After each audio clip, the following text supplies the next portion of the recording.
So I just read The Vegetarian by Han Kang, and I don't know how to talk about it. So I previously had read Greek Lessons by the same author, and I didn't really understand it.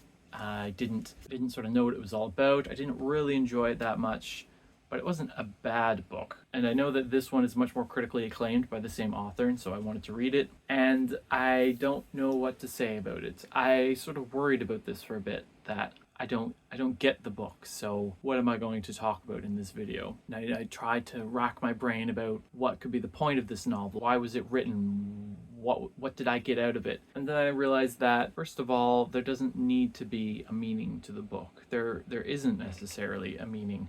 And if the author had a certain meaning, then that doesn't mean that that is the meaning that all of the readers will get from it. And also I started to think about why I create these videos, and I had to remind myself that this is meant to be sort of a log, a record of the books that I have read and my thoughts about them at the time. It doesn't have to be an explanation of them. The reason I do this is because I have a very poor memory, and I can remember that I have read books, but I will not remember at all the content of those books. Maybe I can get a sense of whether I liked it or not, but beyond that, I can't. I just don't have the capacity to remember things like other people can. And so I will just go over the narrative of this book, if you can call it a narrative, and talk about my sort of feelings as I read the book. So this book is split into 3 parts. The first part is from the POV of this man, and it describes his experiences with his wife, which he doesn't seem to love his wife. He describes how he married her just because sort of he could, and it sort of made sense to do so. I remember the first few pages, I was immediately shocked, like, does this author really think that this is what men are like? And then a few pages on, I stopped and thought to myself, is this what men are really like? The depictions of pretty much all men in this book are terrible. They're all awful people. And this woman, again, it's from the perspective of the husband, so it's sort of, we never really get her inner life and her inner thoughts. And maybe that itself says something, that the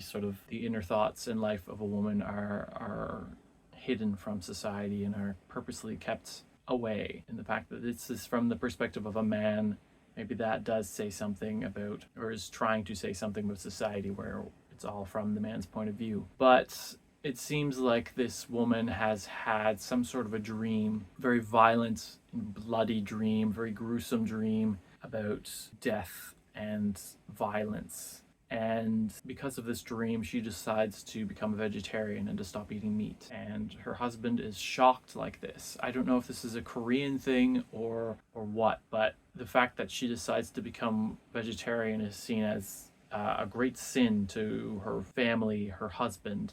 And they're sort of shocked, and they see it as a form of rebellion against the husband to begin with, but just sort of they see it as just it's something really wrong that they should try to correct. And they sort of say that, well, I can understand why some people would stop eating meat, but why are you doing this to your husband? Why you need to stop doing this? And eventually her father, who seems to be a very violent person and seems to have been a quite abusive father, he slaps her at a family gathering and then tries to force meat down her throat, at which point she takes a knife and slits her wrist right in front of everyone, and then gets taken away to the hospital.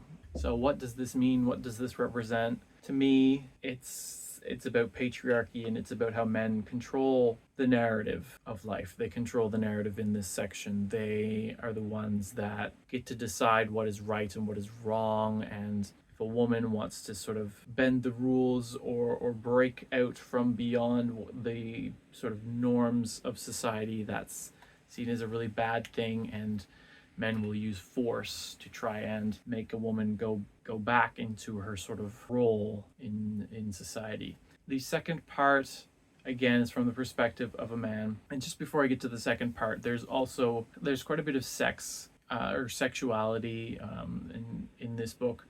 And whenever there is a sex scene, it turns into a rape, or it is a rape. So for example, when the wife stops eating meat, she also sort of stops having sex with her husband, and her husband then forces himself on her at one point. The husband also sort of, when he sees his wife's sister, his sister-in-law, he sort of lusts after her and wishes that he could have married her instead because she's a really hard worker and owns a business and makes lots of money, and her husband is an artist and who can sort of lay about and do whatever he wants and has lots of free time. At the end of this first part, the wife has escaped from this hospital and is found in this sort of a park outside, topless. So throughout this section, she sort of wanted to remove her clothes and prefers being topless. And there's a whole thing about how she hates wearing bras. And she sort of talks about how she has this sort of this feeling in her chest where a bra sort of is constrictive or pushing upon this thing, or it hurts in a way, and so she hates wearing them. But she always wants to sort of bear herself. And she talks about how she sees her body as she stopped eating meat. She's losing weight. She's becoming more. She's losing her sort of curves and her softness, and she's becoming much harder and angular. And she sees sort of her fingers and her hands and her teeth and all of these parts of her body as things that can cut and destroy and kill. And the only sort of soft, nurturing parts of her are her breasts. And as she's losing weight, they are shrinking and disappearing. And so she's losing that sort of one sort of good thing about her own body. Anyways, the second part is again from the perspective of a man. It is from the brother-in-law of the husband and wife, this artist that I had talked about. And it takes place a number of months or years after the first part, and the woman has gotten a divorce and has sort of come back into society and but continues to be a vegetarian. Now this man, his wife, the sister of the vegetarian, his wife reveals that her sister has this Mongolian mark on her back that somehow still persisted past adolescence.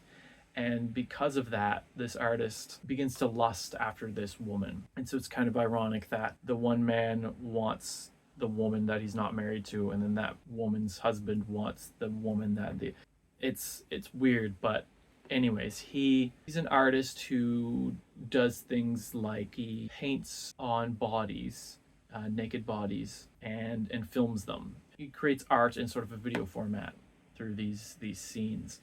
And he's really lusting after this woman, this vegetarian, because of this Mongolian mark that he's desperate to see. And he goes to her house and she's naked because she seems to hate wearing clothing and prefers to be exposed, especially to sunlight. And he asks her to model for him, but of course not to tell his wife that her sister is nude modeling for him. And so she models for him. He paints her and then videos her and paints her covered in flowers. And she, for the first time, really enjoys this and sort of, for the first time, really feels alive again. And she comments that these flowers, having this sort of nature, this flora painted on her, can potentially keep these nightmares away. Or she doesn't use the word nightmares, these dreams away. So it seems like she's continuing to have these very violent dreams. And then the artist, he wants to sort of film a sex scene with her and with another man painted in flowers, and he finds someone, paints flowers on him and tries to initiate that, but the man feels this is too pornographic and he's not comfortable doing it, so he flees. But the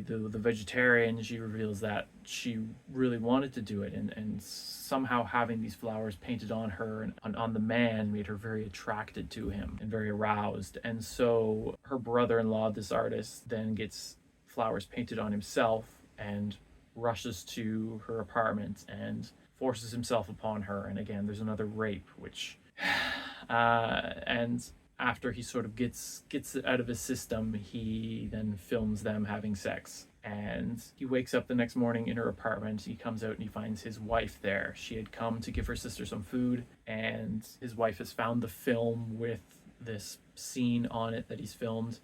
And she calls, interestingly, she doesn't call the police, although there's not really any crime there. She calls like mental health services, and there's a number of paramedics that are on their way to sort of take them away to a sort of psychiatric ward of a hospital or something, which is strange to me because it seems like the vegetarian, her sister, does have something, I don't want to use the word wrong, but something different about her. But her husband sleeping with her sister doesn't, I don't know how she can sort of say that he needs mental assistance because of that. But anyways, the husband, the artist, he does think about throwing himself over the railing at this time, but And he does attempt to, but paramedics manage to hold him back and restrain him. Meanwhile, the vegetarian herself has run out onto the balcony, still naked, and just sort of stands there in the sunlight, almost photosynthesizing. She seems to have this weird connection with nature, specifically, like, not nature red and tooth and claw, but nature as in green and growing, and like I said, a floral nature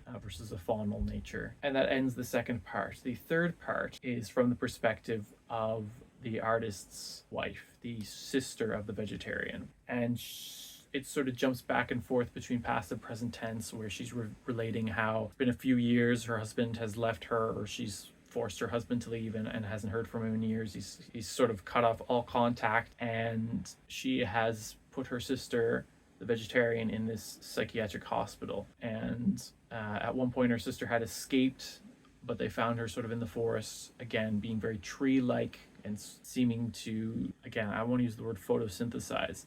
She's refusing to eat, and she's losing more and more weight. It's not just meat now. She says that she doesn't like eating. She doesn't need to eat. All she needs is light and water.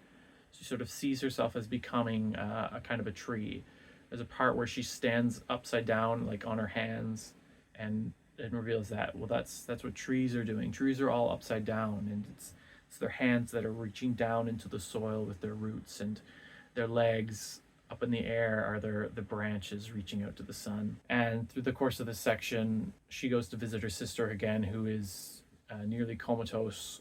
She's hasn't been eating. She's nearly dying, and it ends with her sister having lost so much weight, and they're trying to force feed her, and they're not able to, and she has to leave this sort of ward and end up in a sort of an intensive care unit in a hospital, where she's presumably just going to spend out the rest of her life. And yeah, that third section also deals a lot with sort of motherhood and parenting, because she's a single mother. She does have a child. She talks a lot about sort of her child and what she's trying to do to raise her child, but I don't know what to make of it all.